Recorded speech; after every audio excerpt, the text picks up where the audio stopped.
வணக்கம்.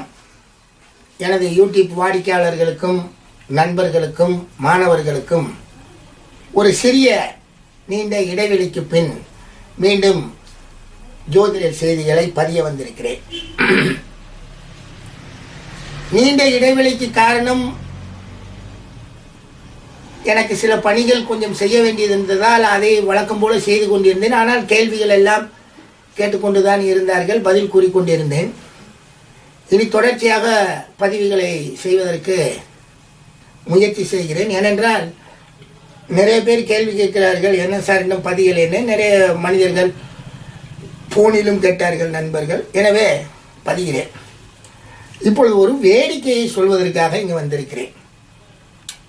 என்னன்னா, நம்ம ஜோசியர்கள் இருக்காங்களா, வழக்கம் போல் அண்ணன் எத்தனை, தம்பி எத்தனை, மாமன் எத்தனைன்னு சொல்லி ஒரு 60-70 வருஷமாக நம்மளை ஏமாற்றிக்கிட்டே இருக்கக்கூடிய ஒரு ஜோசிய கூட்டங்கள் ராகு கேதுக்கு ராகு கேதுவைத்தான் சேர்க்க வேண்டும், செவ்வாய் தோஷத்துக்கு செவ்வாய் தோஷத்தை தான் சேர்க்க வேண்டும், சனிக்கு சனியை தான் சேர்க்க வேண்டும் என்றெல்லாம் பொய்யை சொல்லிக்கொண்டு நமது வீட்டு திருமணங்களை தடுத்து கொண்டு இருக்கிறார்களே. அந்த ஜோதிட பெரியோர்கள், ஜோதிடம் தெரியாதவர்கள், என்னை கேட்டாலும் அப்படித்தான் சொல்ல வேண்டும். என்ன தெரியும் உங்களுக்கு? எதை ஆராய்ச்சி செஞ்சு எதை ஒரு நூலாக இவர்கள் வெளியிட்டார்கள்? நம்ம வீட்டு கல்யாணத்தை நிறுத்தி கொண்டிருக்கிறார்கள். பரிகாரம் என்ற போர்வையில் பணத்தை பறித்து கொண்டு தண்ணியாக இறைத்து கொண்டிருக்கிறார்கள். சத்தியமாக வேதனையுடன் தான் இந்த பதிவுகளை எல்லாம் செய்து கொண்டிருக்கிறேனே தவிர மகிழ்ச்சிக்காக எல்லாம் செய்யவில்லை. நடக்கக்கூடிய திருமணத்தை நிறுத்தி கொண்டிருக்கிறார்கள். நிறுத்தி கொண்டிருக்கக்கூடிய நின்று கொண்டிருக்கக்கூடிய திருமணத்துக்கு பரிகாரம் என்ற போர்வையில் பல்வேறு பணங்களை பறித்து கொண்டு ஏமாற்றி கொண்டு அலைகிறார்களே. அவர்களுக்கு உண்மையிலேயே மனம் இருந்தால் கல்யாணங்களை நடத்தி வைக்க வேண்டும். இப்பொழுது இவ்வாறு அவர்கள் சொன்ன தோஷங்கள் எல்லாம் இருக்கிறது இல்லையா? அது என்னுடைய மாணவர் ஒருவர், உஷா நாராயணன் என்று பெயர். அவர் என்னிடம் 3 ஆண்டுகள் பிஏவும் 2 ஆண்டுகள் எம்எஸ்சி அஸ்ட்ராலஜியும் படித்து பட்டம் பெற்றவர். அதான் அவருக்கு பேரில் பெண் உஷா எம்எஸ்சி என்று போட்டிருக்கிறேன். இந்த அமைப்புடைய இவருடைய ஜாதகத்தை ஏற்கனவே நாங்கள் வகுப்பில் 2009 2010 போட்டு இதுக்கு ஒரு சென்னையில் விளக்கம் கொடுத்திருக்கிறேன். இப்பொழுது அவர்கள் ஞாபகம் வந்தவுடன் அவர்களிடம் இன்று காலையில் தான் ஜாதகம் கேட்டேன். சரி, திரும்பவும் பதிவிறக்க ரெடியாகும் என்று காலையில் அவர்கள் கொடுத்தார்கள். அந்த ஜாதகத்தை உங்கள் முன் வைக்கிறேன், நன்றாக கேளுங்கள். அன்பு வாடிக்கையாளர்களே, அன்பு ஜோதிட பெரியர்களே, உண்மையை தெரிந்து கொள்ளுங்கள். திருமணத்தை நடத்த விடாமல் செய்து கொண்டிருக்கக்கூடிய எனது நண்பர்களே, ஜோசியர்களே, நீங்கள் புரிந்து கொள்ளுங்கள். இங்கே பாருங்கள், ராகு தோஷம், செவ்வாய் தோஷம், 7ல் சனியன், சந்திரனுக்கு 7ல் செவ்வாய், லக்னாதிபதி 12ல். ஆக இந்த 5ம் இந்த ஜாதகத்தில் இருக்கிறது. இந்த 5ம் இந்த ஜாதகத்தில் இருக்கிறது. நன்றாக புரிந்து கொள்ளுங்கள். இந்த மேடத்தோட பெயர் உஷா. என்னிடமே ஒரு 3 ஆண்டு 2 ஆண்டு மொத்தம் 2 டிகிரி வாங்கியிருக்கார்கள் எம்எஸ்சி. இவர்கள் பிறந்த தேதி 21/3/1956 காலை 10:20க்கு பிறந்து விருதுநகரில் பிறந்துள்ளார். இவருடைய லக்னம் ரிஷப லக்னமாக வருகிறது. அந்த லக்னத்தில் கேது, 2ல் சந்திரன், 3ல் குரு, 4ல் எவரும் இல்லை, 5ல் எவரும் இல்லை, 6ல் எவரும் இல்லை, 7ல் சனி ராகு, 8ல் செவ்வாய், 9ல் எவரும் இல்லை, 10ல் புதன், 11ல் சூரியன், 12ல் சுக்கிரன். ஆக ஜாதகத்தில் லக்னத்தில் கேது. நாங்கள் நன்றாக கேளுங்கள். இந்த ராகு தோஷம் என்கிறார்களே, லக்னத்தில் கேது, 7ல் ராகு, 7ல் ராகு, அதனுடன் சேர்ந்த சனியன், 7ல் சனியனும் இருக்கிறார். அது போக இந்த ஜாதகத்துக்கு 8ல் செவ்வாய். இந்த 8ல் செவ்வாய் சந்திரனால் பார்க்கப்பட்டிருக்கிறார், வேற யாராலும் பார்க்கப்படவில்லை. சந்திரனுக்கு 7லும் செவ்வாய் இருக்கிறார். நன்றாக கவனிங்கள். செவ்வாய் தோஷம், 7ல் சனியன், சந்திரனுக்கும் 7ல் செவ்வாய் இருக்கக்கூடிய ஜாதகம் இந்த ஜாதகம். ராசிக்கு 7லும் செவ்வாய், லக்னத்துக்கு 8லும் செவ்வாய். ஏழுக்குடைய களத்திர ஸ்தானாதிபதியான அந்த செவ்வாய் 8ல், அதையும் ஒரு கணக்கு நாம் எடுத்துக்கொள்வோம். லக்னத்தில் கேது, 7ல் ராகு, 7ல் சனியே, 7க்குடைய செவ்வாய் 8ல் நிற்கிறார். 8ல் செவ்வாய் தோஷம், சந்திரனுக்கு 7ல் செவ்வாய் தோஷம். இந்த லக்னாதிபதி சுக்கிரன் 12ல், களத்திர காரகன் சுக்கிரன் 12ல். இவன் தானே சுக்கிரன், இவன் தானே களத்திர காரகன் 12ல். ஆக வரிசையாக தோஷங்களை சொல்ல வேண்டும் என்றால் நாம் இந்த ஜாதகத்தில் எல்லா தோஷங்களையும் சொல்லி முடித்து விடலாம். ஏனால் இவர் ஜாதகத்துக்கு மீறி எந்த தோஷமுமே கிடையாது. எல்லா தோஷமும் இந்த ஜாதகத்தில் இருக்கு. ராகு தோஷம் இருக்கு, சனியின் தோஷம் இருக்கு, 8ல் செவ்வாய் இருக்கு, களத்திரக்காரகன் சுக்கிரன் 12ல், எல்லா தோஷமும் இருக்கக்கூடிய நல்ல ஜாதகம். இந்த ஜாதகத்தை தோஷம் தோஷம் என்று கூறுகிறீர்களே, இந்த ஜாதகத்துக்கு 1956 பிறந்தவருக்கு 20/1/1980 திருமணமாகிவிட்டது. நன்றாக கவனித்தீர்கள் என்றால் 24 வயதில் இவருக்கு திருமணம் முடிந்து விட்டது. இந்த ஜோதிடர்கள் சொல்லிக் கொண்டு திரிகிறார்களே, ஒரு அர்த்தமும் இல்லாமல் தாமதமாக திருமணம் செய்ய வேண்டும், அப்பொழுதுதான் இவர்களுக்கு ஒரு கணவர், இல்லாவிட்டில் இவர்களுக்கு கணவர் மாறுவார்கள் என்றெல்லாம் பொய்யை சொல்லிக் கொண்டிருக்கிறார்களே. இந்த ராசிக்கு வெளியே போட்டிருக்கக்கூடிய இந்த சிகப்பான எழுத்துக்கள் நவாம்சத்தை குறிக்கக்கூடியதாக இருக்கும். எனவே இவர் பிறக்கும் பொழுது குரு திசையில் பிறந்திருக்கிறார். இவருடைய இந்த 20/1/1980 திருமண கால 24 வயதில் இவருக்கு நடந்தது சனி தசை ராகு புத்தி. நன்றாக கவனிக்க வேண்டும். குரு தசை 7 வருஷம் முடிந்து 7 வருஷம் 9 மாதம் முடிந்து சனி தசை ராகு புத்தி, சனி திசை கடைசிக்கு முதல் புத்தியான ராகு புத்தியில் திருமணம் நடந்து முடிந்து விட்டது. ஐயா பெரியோர்களே, நடந்து முடிந்து விட்டது. கண்டிப்பாக இந்த ராகு கேது தோஷம் உள்ளவர்கள், செவ்வாய் தோஷம் உள்ளவர்கள், சுக்கிர தோஷம் உள்ளவர்கள், சனியன் தோஷம் உள்ளவர்கள் அத்தனை பேரும் கவனியுங்கள். அனைத்து தோஷமும் உள்ள ஜாதகருக்கு 24 வயதில் திருமணம் முடிந்து விட்டது. சரி, இந்த 20/1/1980 இவர்களுக்கு திருமணம் முடிந்ததே.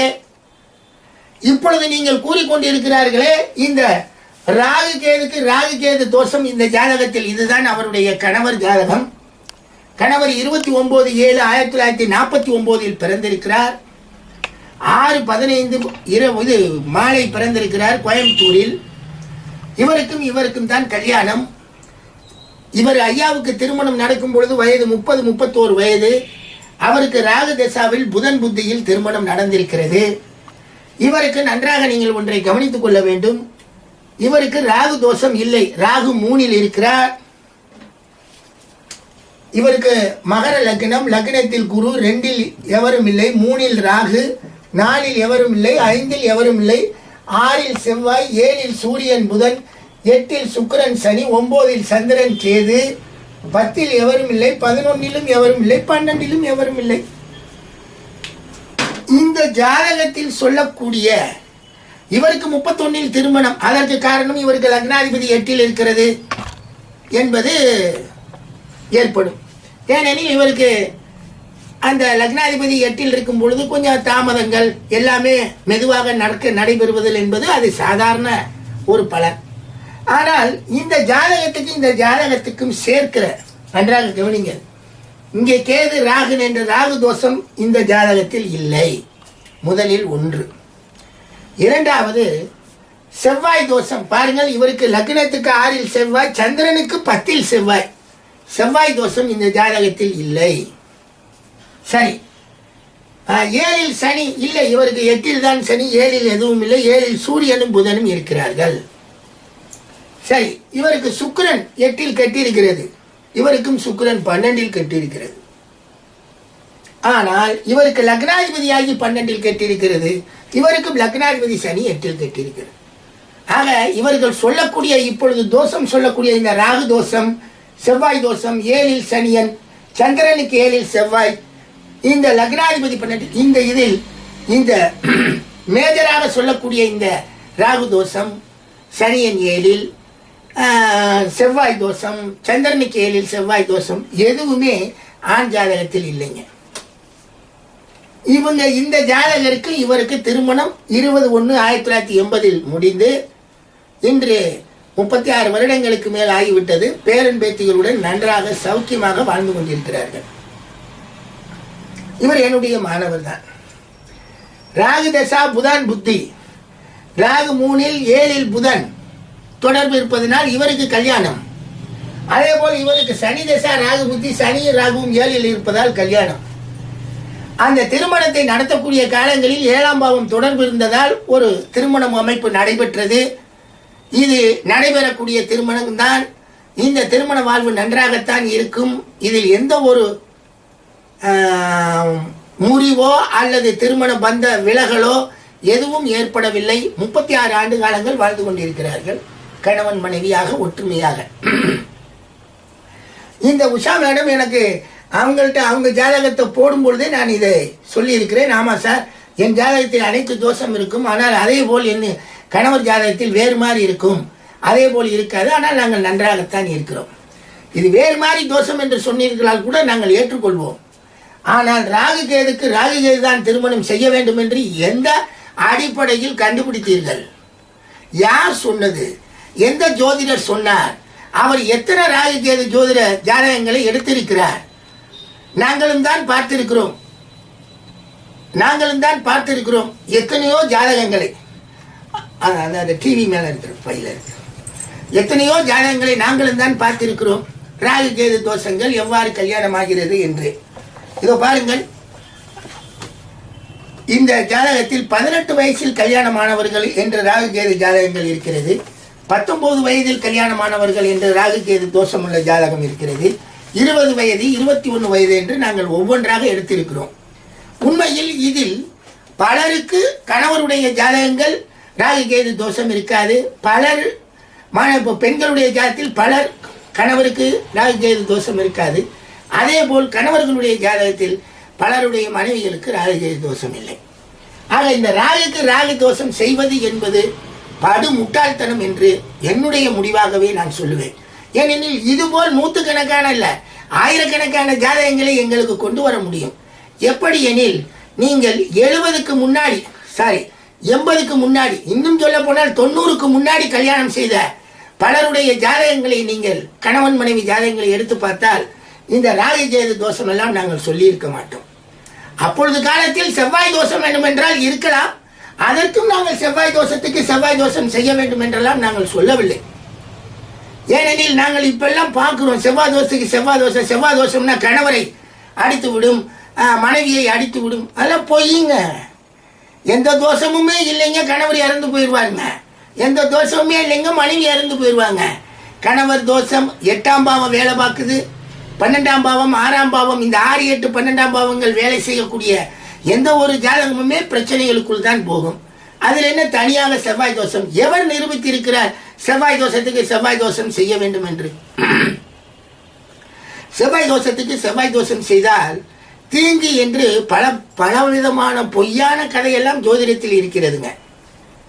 RH நெகட்டிவ், RH பாசிட்டிவ் என்னென்னமோ சொல்வார்கள். எல்லாம் பொய்யுங்க.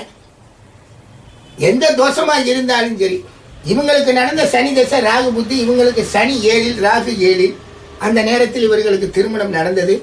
சனி தசா முடிஞ்சு அதுக்கு அடுத்தாற்போல் புதன் தசா, அப்புறம் கேது தசா, அப்புறம் சுக்கிர தசா வென்று இவர்கள் வாழ்க்கை பயணம். அதே போல் இவருக்கு ராகு தசாவில் திருமணம், அதற்கடுத்து குரு தசா, அதற்கடுத்து சனி தசா வென்று இவருக்கு வாழ்க்கை பயணம். இதில் ஏற்றத்தாழ்வுகள் இருந்து கொண்டுதான் இருக்கும். வாழ்க்கையில் செல்வ செழிப்புகள், அதை பற்றியெல்லாம் நாம் ஜாதகத்தில் பொருத்தங்களை பார்த்து நாம் அவையெல்லாம் பார்த்தோம் என்றால் மிகவும் சிரமத்துக்குத்தான் போக வேண்டும். நல்ல நல்ல மாப்பிள்ளை, நல்ல நல்ல பெண்கள் ஜாதகங்கள் எல்லாம் தவிர்க்க வேண்டியது வரும். இந்த ஜாதகம் பாருங்கள், உண்மையில் உங்கள் முன் ஒரு நல்ல ஒரு ஜாதகத்தை, நடந்த ஜாதகத்தை, திருமணம் நடைபெற்று வாழ்ந்து கொண்டிருக்கக்கூடிய ஜாதகத்தை தான் உங்களுக்கு பதிய வேண்டும் என்று நீண்ட நாட்களுக்கு பின்னாடி இந்த பதிவை போட்டுள்ளேன். சத்தியமாக சொல்கிறேன், அன்பு நண்பர்களே, பிள்ளையை பெற்ற நண்பர்களே, குழந்தைகளை பெற்ற நண்பர்களே, உங்களுக்குத்தான் சொல்கிறேன். ராகு கேது தோஷம் செய்தான் நல்லா இருக்கும் என்று உங்கள் ஜோசியர் சொல்வாரே, ஆனால் அவருடைய கூற்று மிகப்பெரிய பொய்யான கூற்று. அந்த கூற்றுக்கு எந்த விதமான ஆதாரமும் இல்லை. தசாபுத்தி சரியாக இருக்குமா என்று பாருங்கள். தசாபுத்திகள் சிக்கல் இல்லாமல் 7ஆம் பாவத்துடன் தொடர்பு வைக்கக்கூடிய அமைப்புகள் இருந்தால் உடனே திருமணம் செய்யுங்கள். தயவு செய்து சொல்கிறேன், இந்த ராகு கேதுக்கு ராகு கேது, செவ்வாய் தோஷத்துக்கு செவ்வாய் தோஷம், சுக்கிரன் காரகன் மறைவு, இவை அனைத்துமே உண்மையில் இங்கே பாருங்கள், இங்கே சுக்கிரன் 12, இங்கே சுக்கிரன் 8, இவருக்கும் சுக்கிரன் கெட்டிருக்கு, இவருக்கும் சுக்கிரன் கெட்டிருக்கு. 2 பேருக்குமே சுக்கிரன் காரகன், அதாவது களத்திர காரகன்.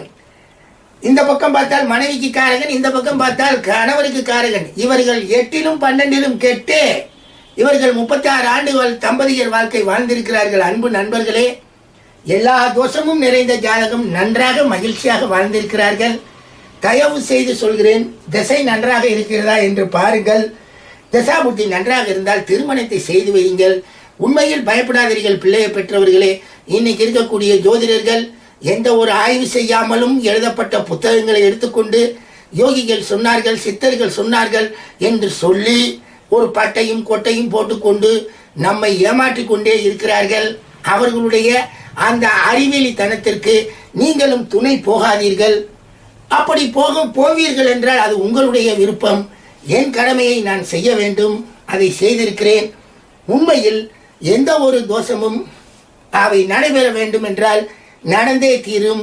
நீங்கள் பொருத்தம் பார்த்து செய்வதனால் தோஷம் நடைபெறாது என்பதெல்லாம் முழு பூசணிக்காயை சோற்றில் மறைப்பது போல் எந்த தோஷமும் நடைபெறத்தான் செய்யும். நம் ஜாதகம் தோஷ ஜாதகமாய் இல்லையா என்று தெரிந்து கொண்டாலே போதும், நாம் திருமணத்துக்கு போகலாம். எனவே தயவு செய்து சொல்கிறேன், மிக தீமையான இவர்கள் சொல்லக்கூடிய அந்த தோஷமுள்ள ஜாதகமே நல்ல ஒரு இவர்கள் கூறுவது போல் இல்லாமல் திருமணமாகி 36 ஆண்டு காலங்கள் வாழ்ந்து கொண்டிருக்கிறார்கள். தயவு செய்து அன்பு நண்பர்களே, இதை புரிந்து கொள்ளுங்கள். உங்களுக்காக இதை பதிந்திருக்கிறேன். தயவு செய்து திருமணத்தை நடத்துங்கள். ஜோசியர் சொல்வதை தயவு செய்து ஏற்றுக்கொள்ளாதீர்கள். ராகு கேதுக்கு ராகு கேது தேவையே இல்லை. செவ்வாய்க்கு செவ்வாயே இங்கு வேலை செய்யவில்லை. 7ல் சனிக்கு சனியெல்லாம் வேலை செய்யவில்லை. தயவு செய்து திருமணம் செய்ய வேண்டும் என்று கேட்டுக்கொண்டு திரும்பவும் மீண்டும் மீண்டும் நாளைக்கும் ஒரு பதிவுகளை செய்கிறேன் என்று சொல்லி விடைபெறுகிறேன். வணக்கம், வணக்கம், வணக்கம்.